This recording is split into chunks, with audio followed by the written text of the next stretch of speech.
I just wanted to show you these couple of quick videos, not just because they're people that drive really badly and illegally, dangerously, because those videos, they're a dime a dozen. There is so many bad drivers on the road. And this channel isn't about chastising bad drivers or trying to teach people how to drive better. I already did that for 6 years as a driving instructor. I taught people all about the road rules, how to be better and safer drivers. This channel is more about creating awareness and having clarity and accountability and certainty when things go wrong. In other words, having a good quality dash cam that can be your silent witness and give you proof when things go wrong. But I was literally just sitting down having my afternoon coffee, and on my Facebook feed, here's some crazy driving activity that's just been uploaded today. This isn't particularly about the bad driving. It's more about the behaviour and the attitude of the drivers. The message I get from this is, if this is the attitude that the drivers have, how do you think their attitude's going to be when they cause an accident, but there's no proof, there's no witnesses? It's just your word versus their word. How do you think their attitude's going to change? Drivers like this aren't going to get out of the car after they've caused the accident and say, "Oh my goodness, I'm so sorry, that's all me." Have a look at this one. Solid white line, decides he's in the wrong lane, just pulls directly in front of this car. No regard for other traffic. Another one, while I was having my coffee, I scrolled to the next video. What do I see? Solid white line, crest of a hill, car overtakes. Another car coming the opposite direction narrowly misses a head-on collision. Now, given the attitude of the driver in this Mini, his obvious and blatant disregard to road safety, how do you think his attitude's going to be when he causes a head-on collision, takes somebody's life? Do you think he's going to take responsibility, own up, take accountability? I scroll down to the next video. What do I see? This.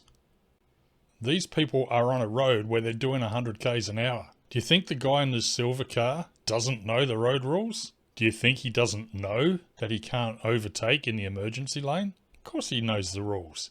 Does he care about them? Absolutely not. So when he causes an accident and there's no evidence, there's no dash cam, and maybe further down the road he hits a car, do you think he's going to get out of the car and say, "Oh, my bad, that's all on me. I was driving recklessly and illegally"? Again, I'm trying to illustrate the attitude of some drivers, which is why it's little wonder when things do go wrong that they don't want to take the blame. They want to shift the blame.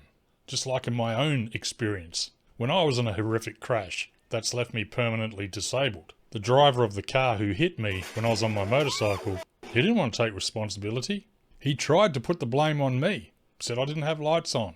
And it wasn't until dash cam footage surfaced that he knew, oh, okay, well, the camera doesn't lie. 12 months later, he pleads guilty. But without the dash cam footage, who knows what the outcome would have been? My word versus his. Have a look at the guy in this white van. He is in such a rush.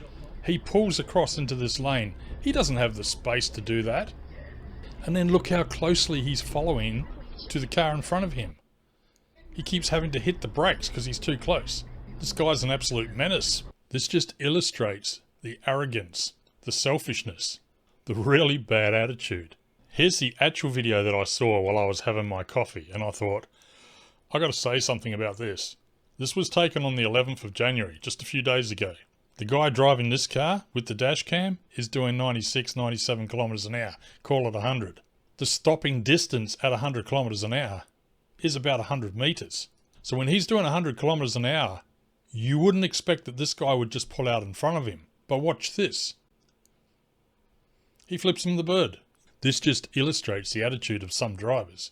At what point, if you're the guy in this white car turning onto a 100 kilometer an hour road, did you think, oh, this is safe, I'll pull out in front of this car, who's literally 30 or 40 meters away?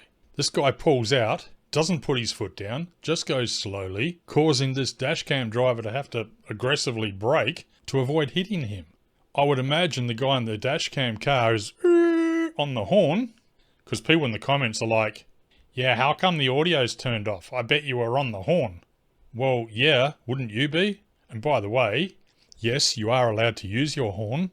The only time you're allowed to use your horn, in fact, is to warn other road users of danger.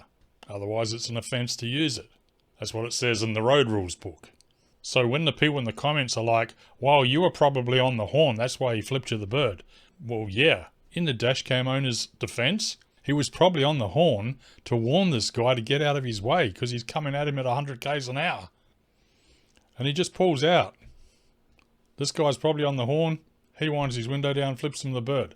Again, this is just illustrating the attitude of some drivers. So when the dashcam owner driver rear ends this white car, hits into the back of him, if there was no dashcam and the police turn up, what happened here, guys? Do you think the owner of the white car is going to be, officer, I've got to take the rap on this. It's all me. I pulled out in front of this car, really didn't have time to do it. I didn't get up to road speed very quickly. I didn't leave enough time or space. That's all on me. Pshh, that's not the attitude I'm getting from this guy.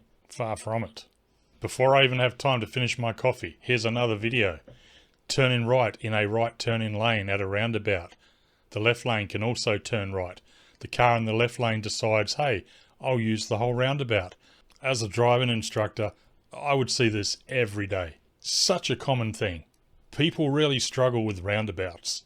And I'm not talking students. Well, students as well, but licensed drivers. They really struggle with roundabouts. Knowing who gives way, when to indicate, staying in their own lane, which lane to exit from. This is a very common problem where somebody in the left lane or the right lane through a roundabout just assumes they have the whole roundabout to themselves. Have a look at this. You might find this funny. When I was a driving instructor, obviously I was on the road all day, every day.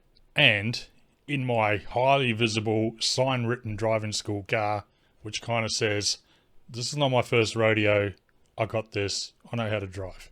But the amount of times people would do crazy things and then yell at me, call out to me, like I'm doing something wrong. Which again shows me that the attitude of some drivers is, I'm the best driver on the road, I can't be told what to do, I can't ever be in the wrong. If something goes wrong, it's your fault. Which again is why you need a dash cam. Because when you find yourself in a situation that's not your fault, you're going to want proof. So I'm on the roundabout or approaching the roundabout. I speed this up a bit. I'm on the inside lane. Have a look at this car approaching. I'm already on the roundabout. I have the right of way. The woman in this car is coming onto the roundabout. She should wait for me.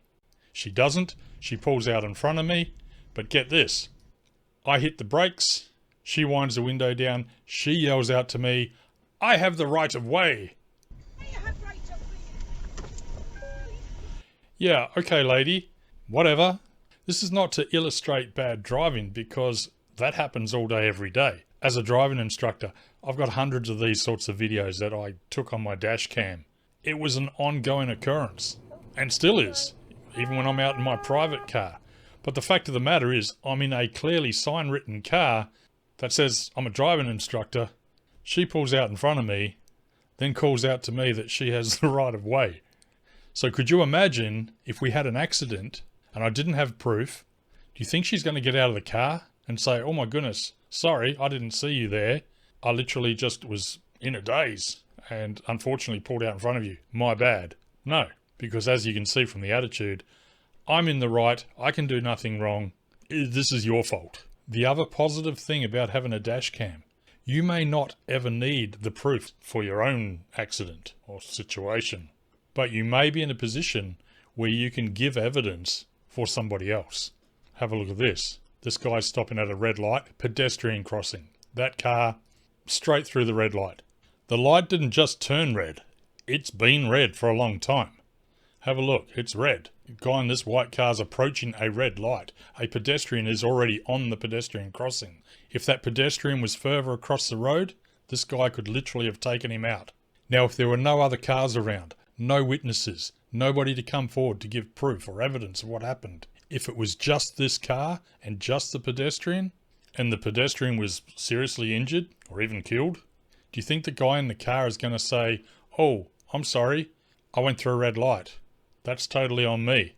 Or if there's no proof and no one's around to testify, to be a witness, to give their statement, do you think he's going to own up and take accountability?